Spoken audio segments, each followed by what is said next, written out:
Здравствуйте всем, с вами я, Janie, и это College Russian. Welcome back to our review of all the cases as you're getting ready to go back to your Russian classes. This is going to be covering dative case today, most of the usages that you would have learned in first and second year Russian. So let's go ahead and get started. Dative case is a little bit of a difficult case for us English speakers to understand because it doesn't really have any particular prepositions that go with it, so it can be harder to identify when you need it and when you don't. So some of the usages you might have learned are when you're saying to someone or for someone, that you did something for them. So for example, я подарил моей маме книгу. So the книга is the direct object and your mom is the indirect object. Again, this can be kind of hard for us English speakers to make sense of. So the translation of that would be, I gave my mom a book. Or you could also say, I gave a book to my mom, which once we put that to in there, makes us know that we in fact need dative case. Another example. Врач нам сказал, что нельзя пить молоко. The doctor said to us that we are not allowed to drink milk.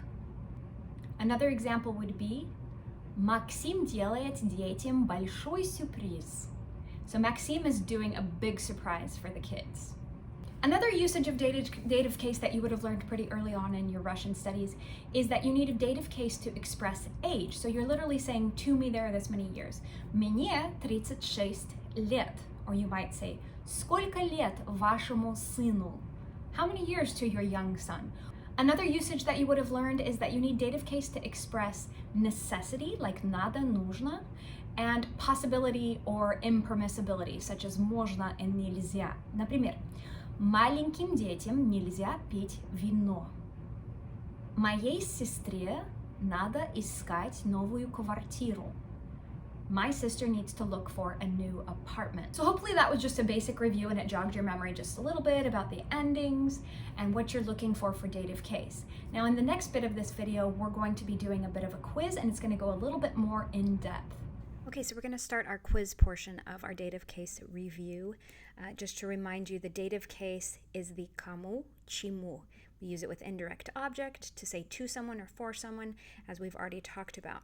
So here we go. What I want you to do is I want you to look at the following 6 sentences and determine which of these sentences have dative case. Go ahead and pause the video if you need to, and then I'll come back and highlight the words that are in dative case.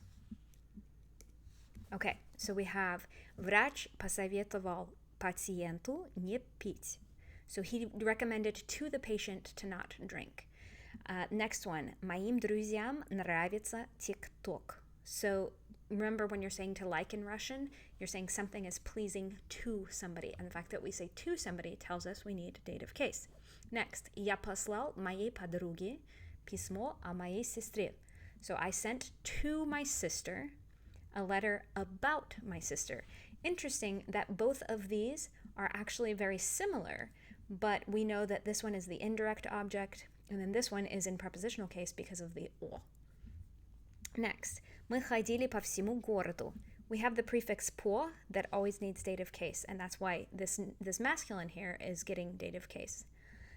Ей интересно читать эту интересную книгу. So it is interesting for her to read this interesting book.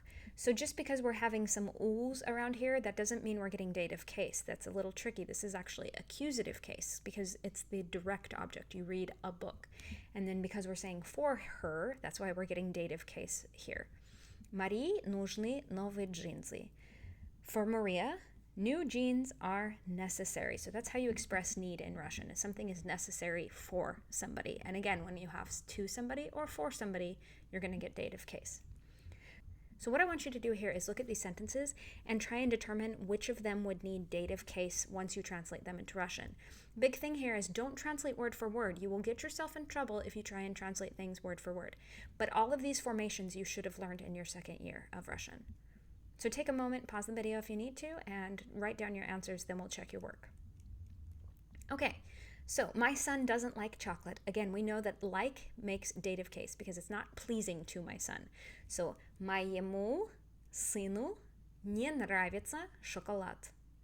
Next, I'm cold. Remember, in Russian, when you're expressing that you're hot, that you're sick, that you're cold, that you're bored, it's something is cold to you or hot for you or boring for you. So in this case, you'd say мне холодно. Now, interestingly, in this next one, you're just saying it is hot. We're not saying that any person is hot. So this I threw in just to throw you off. We don't need any dative case here. All we need to say for it is hot is жарко. Next, we love Russian. Is there anything here that would need dative case? There's not. You just say мы любим русский язык, which is going to be accusative case. There's no to someone, there's no for someone, there's no preposition that requires dative case. Next, the doctor gave us medicine. So another way we would say this in English is the doctor gave medicine to us. So that right there tells us we are in fact going to need dative case. Врач дал нам лекарство. The medicine is an accusative case because that's the thing he gave, and then the to us is in dative case. Lastly, the students are bored. Remember, the way we phrase this in Russian is actually, it is boring for the students. Студентам скучно. Next exercise is some verbs. As you'll get more advanced in Russian, you'll realize that every verb you learn pretty much has a certain case that it needs, no matter what.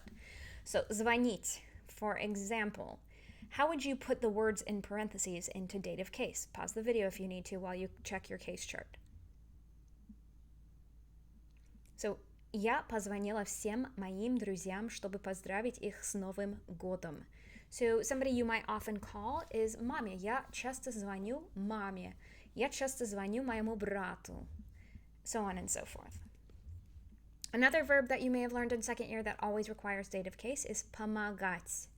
For example, how would you put you in parentheses into dative case?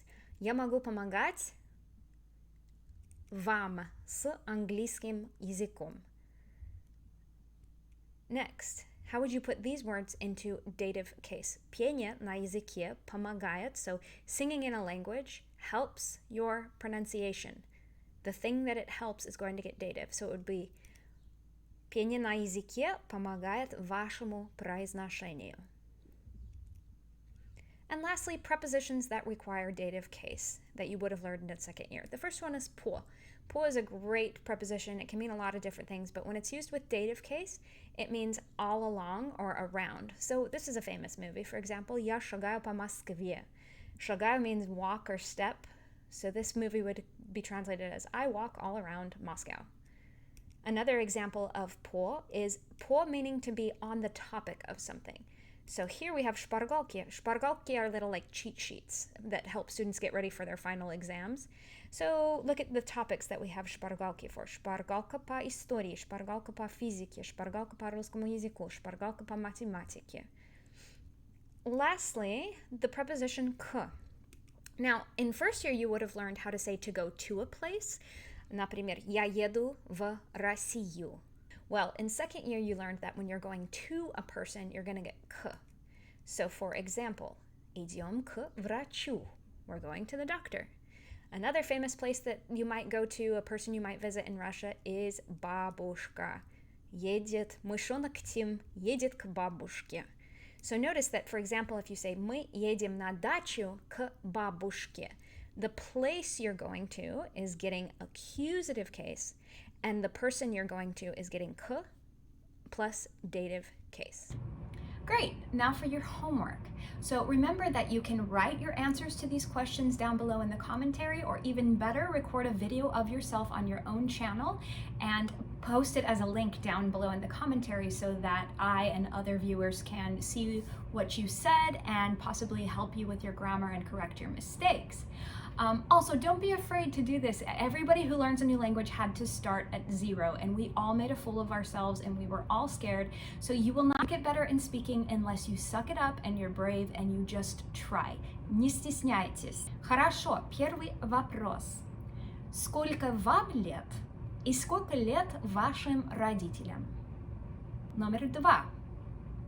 Что вам нравится и не нравится? Номер 3. Что трудно американским студентам в русском языке? Номер 4. Кому вы часто помогаете и почему? И номер 5. Вы когда-нибудь подарили кому-нибудь очень дорогой подарок? Если да, кому вы подарили подарок и что это было? Хорошо, это все на сегодняшнем видео. Увидимся скоро на следующем видео. Пока!